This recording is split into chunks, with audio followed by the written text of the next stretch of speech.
And the newest point of articulation for an ogre scale figure is that it has an upper torso cut. DorkLair! Welcome to another DorkLair collecting video. Today I'm taking a look at the Cosmic Legions Kraggnar test shot. Big thank you to Eric Miller and Michael Xavier who collaborated to get me this figure in hand as quickly as possible. Eric Miller owns this figure, so I am not going to do a ton of like extreme posing, nor will I be doing any of the swaps. But let's just get a good look at this figure.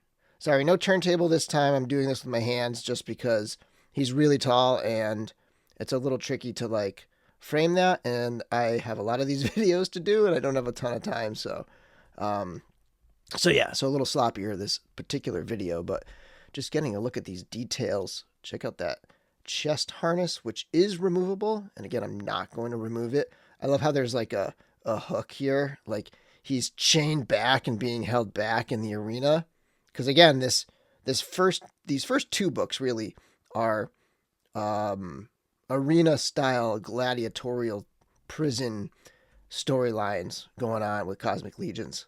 Now, this figure does have 4 arms. You can peg in 2 more arms. These are little pieces that pop out. And while these popped in super easy, like these were very easy to get in and out, the arms didn't pop right in, so I'm not even going to mess with them. I'll let Eric do that on his own. I'll show you the arms as accessories later. But check out these like arm guard type pieces right here. Again, it looks like he's going to be chained back with like this piece. But those are some big, bulky pieces. The ogre scale figures are not like the 1.0 style figures. The 1.0 style figures have bracers or what have you that are part of the arm. These are actually on top of a sculpted arm. So these are like removable and you still retain the arm underneath. And we got the belt here. Softer plastic for the belt. There is a little fur piece. I forget what color the fur piece is on the figure, and then you can see again more of that like really intricately sculpted alien flesh, potentially reptilian flesh, like we've seen in the there's one Mythic Legions figure that uses this body. He's like the dragon race type character. These lower legs are also used on that Articulation Mythic Legions figure. I'm not sure about the feet. I can't remember the feet. These will also be on Sir Ukzak. But yeah, overall, this is a really cool looking figure. A little close-up of that head sculpt right there. Pretty awesome.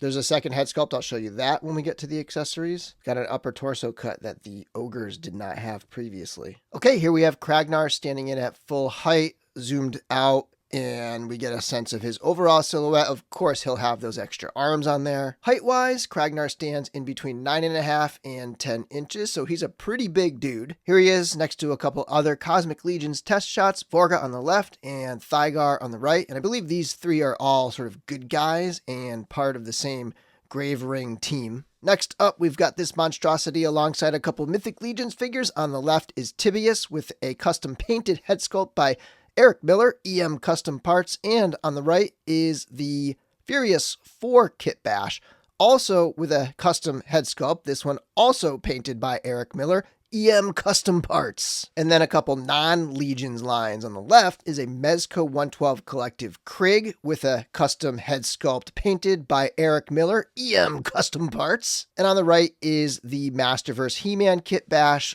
again, with a custom head sculpt painted by none other than Eric Miller himself, EM Custom Parts. And then now for the big guys. On the left is a standard Mythic Legions Ogre Legion Builder, and on the right is the Storm Collectibles Golden Axe Death Adder. And last but not least, my favorite adopted Cosmic Legions character, NECA Ultimate Elf. For accessories, he does come with 2 extra arms, and those will plug into the back behind these peg hole covers. You're going to have some holes, some slots there, and then you can peg in these arms back into here. If I can get this thing off of here.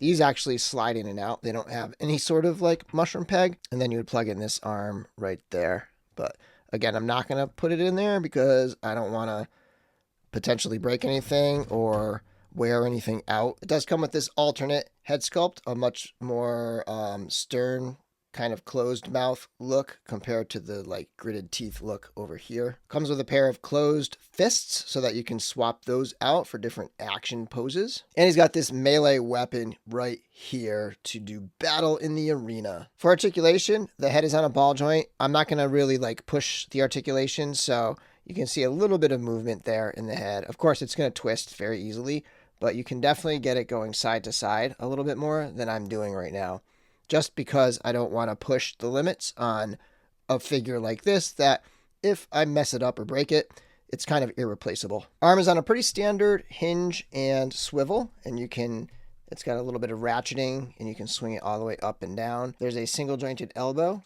It's going to definitely be limited by this armor here. And then there's a twist at the top of the elbow. And of course, this bracer, again, is a free floating piece, hinge and twist at the wrist. And the newest point of articulation for an ogre scale figure is that it has an upper torso cut.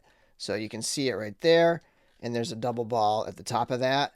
And so you can get some different like cocking side to side.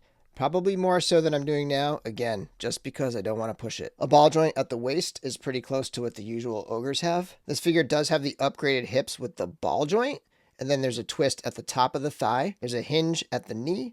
There's a twist below the knee, hinge, and twist at the foot. So they've made improvements, actually, to the ogre scale figures. The new hips and the new upper torso on this particular figure are really nice, and they just add some just movability and ease of posing to these ogre scale figures. Anyway, thanks again to Eric Miller for allowing me to borrow this figure, and to Michael Xavier for being the middleman in that. I appreciate it very much. I hope you guys like this video. I am super pumped for Cosmic Legions, and until next time, may the Force be with you.